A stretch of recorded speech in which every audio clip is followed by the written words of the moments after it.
এসআইআরে deleted ভোটারদের জন্য বিরাট খুশির খবর। হ্যাঁ বন্ধুরা, এবার ফোন করে ডকুমেন্টস ভেরিফিকেশন করে নাম তোলার প্রক্রিয়া শুরু করলো নির্বাচন কমিশন।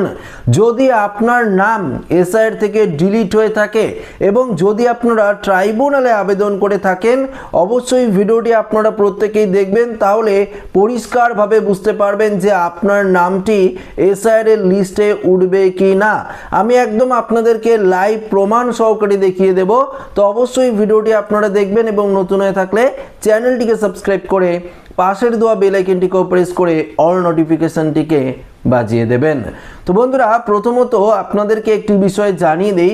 দেখুন, আপনাদের নাম, যাদের নাম এসআইআর থেকে ডিলিট হয়েছে, প্রত্যেকেই আপনারা ট্রাইব্যুনালে আবেদন করেছেন। 27 লক্ষ ভোটার কিন্তু ট্রাইব্যুনালে আবেদন করেছে, তবে এখনো পর্যন্ত 27 লক্ষই ভোটার বাকি রয়েছে। মাত্র ধরুন ওই 1500-1600 ভোটারের নামের যে লিস্ট ভোটের আগে সেটা প্রকাশিত হয়েছিল, তার পরবর্তীতে এখনো পর্যন্ত কোনো লিস্ট কিন্তু প্রকাশিত করা হয়নি। তবে দেখুন, লিস্ট প্রকাশিত করা হয়নি, কিন্তু সরকারের তরফ থেকে ঘোষণা করে দেওয়া হয়েছে যে এসআইআর যদি আপনার নাম বাতিল হয়ে যায় তাহলে আপনারা রাজ্য সরকারের কোনো রকম প্রকল্পের সুযোগ সুবিধা পাবেন না।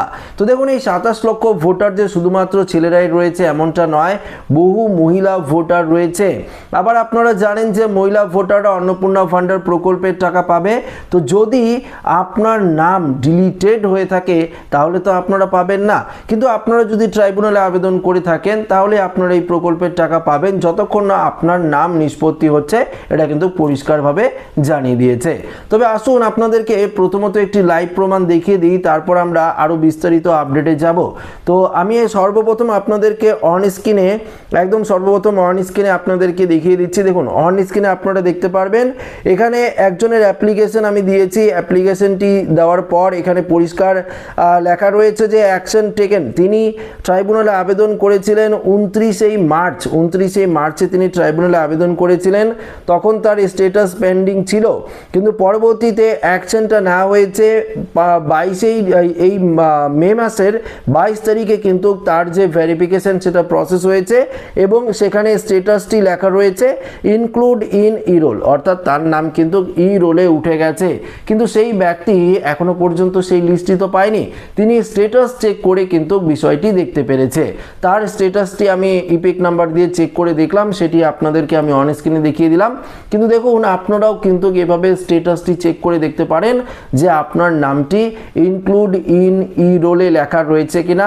যদি লেখা থাকে তাহলে আপনার ভেরিফিকেশন কমপ্লিট এবং আপনার নাম কিন্তু উঠে গিয়েছে। এই বিষয়ে আপনাদের আর কোনো চিন্তার কারণ নেই। যদি ইনক্লুড এখানে ই রোল যদি না লেখা থাকে বা পেন্ডিং লেখা থাকে তাহলে আপনার ভেরিফিকেশন এখনো পর্যন্ত হয়নি। ভেরিফিকেশন হলে আপনারা কিন্তু আপডেট পাবেন, সেটা কিন্তু অবশ্যই লেখা থাকবে। তো বুঝতেই পারলেন, অন স্ক্রিনে আপনাদেরকে সর্বপ্রথম প্রমাণটা দেখিয়ে দিলাম।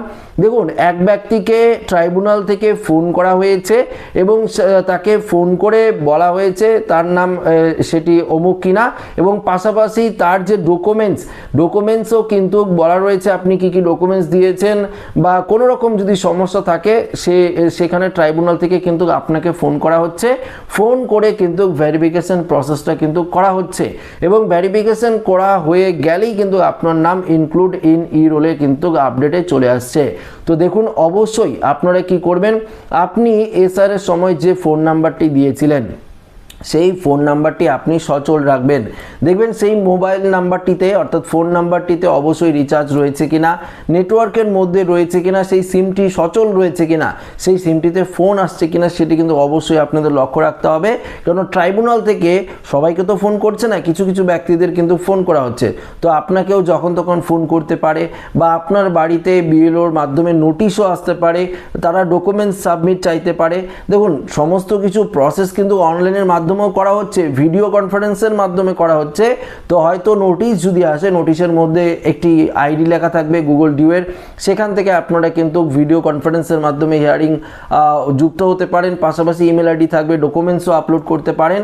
এবং অনেককে যদি ফোন করা হয়, ধরুন আপনাকে যদি ইমেল না পাঠিয়ে বা আপনার বাড়িতে নোটিশ না পাঠিয়ে যদি ফোন করা হয়, সেক্ষেত্রে কি করা হবে, অবশ্যই আপনার ডকুমেন্টস তারা ভেরিফিকেশন করতে পারে, ডকুমেন্টসের নাম্বার সেগুলো জানতে পারে। তাছাড়া কিন্তু কোনো রকম অর্থাৎ কোনো রকম কিছু হয়তো নাও জিজ্ঞাসা করতে পারে। তবে অবশ্যই কেউ যদি আপনাদেরকে ফোন করে ব্যাংকের ডিটেলস চায় সেটি কিন্তু আপনারা দেবেন না। ট্রাইব্যুনাল থেকে ফোন করলে স্বাভাবিক কিছু ডকুমেন্টস আপনাদের কিন্তু চাইতে পারে। আমি যতটা সম্ভব দেখছি যে বিশেষ করে দেখা যাচ্ছে যে নোটিশের মাধ্যমে, বিএলওর মাধ্যমে, নোটিশের মাধ্যমেই সমস্ত কিছু আপডেট দেওয়া হচ্ছে, বা আপনাকে হিয়ারিংয়ে যেতে হবে কিনা, ভার্চুয়াল হিয়ারিং কবে হবে সেগুলো কিন্তু জিজ্ঞাসা করা হচ্ছে, কিন্তু ফোনটা খুবই কম করা হচ্ছে। তবুও আপনারা ফোন নাম্বারটি সচল রাখবেন, কেন সামান্য কিছু ভুলের কারণে যদি আপনাদেরকে ফোন করে তাহলে ভেরিফিকেশনটা আপনারা করিয়ে নিতে পারবেন, তাহলে আপনার নাম একদম ইনক্লুড ইন ই-রোলে কিন্তু লেখা থাকবে, যেটা আপনাদেরকে অন স্ক্রিনে আমি স্ক্রিনশটের মাধ্যমে দেখিয়ে দিয়েছি। তো বুঝতেই পারলেন এবারের যে ভেরিফিকেশন প্রসেসটা খুব দ্রুত কিন্তু কমপ্লিট করা হচ্ছে। দেখুন আগে ভোটের পর কিন্তু সেই যে প্রসেসটা অনেকটাই কিন্তু গতি একদম কমে গিয়েছিল, স্লো হয়ে গিয়েছিল প্রসেসটা, এখন কিন্তু খুব দ্রুত প্রসেসটা করা হচ্ছে, সবার কিন্তু ভেরিফিকেশন প্রসেসটা করা হচ্ছে। কেন রাজ্য সরকারের একের পর এক প্রকল্প রয়েছে, সেই প্রকল্পগুলোর সুবিধাও কিন্তু তারা পাবে, এবং বিশেষ করে যাদের নাম ইনক্লুড থাকবে তারা তো পাবেই, এবং যাদের নাম এই ট্রাইব্যুনাল থেকে ডিলিট হয়ে যাবে আবারও তারা তো আর পাবে না। কেননা এখানে মুখ্যমন্ত্রী পরিষ্কারভাবে জানিয়ে দিয়েছে, যদি আপনারা নাগরিকত্বর মধ্যে থাকেন, যদি আপনারা পশ্চিমবঙ্গ ভারতবাসী হয়ে থাকেন, অনুপ্রবেশকারী না হয়ে থাকেন, তাহলে আপনারা সমস্ত সুযোগ সুবিধা পাবেন।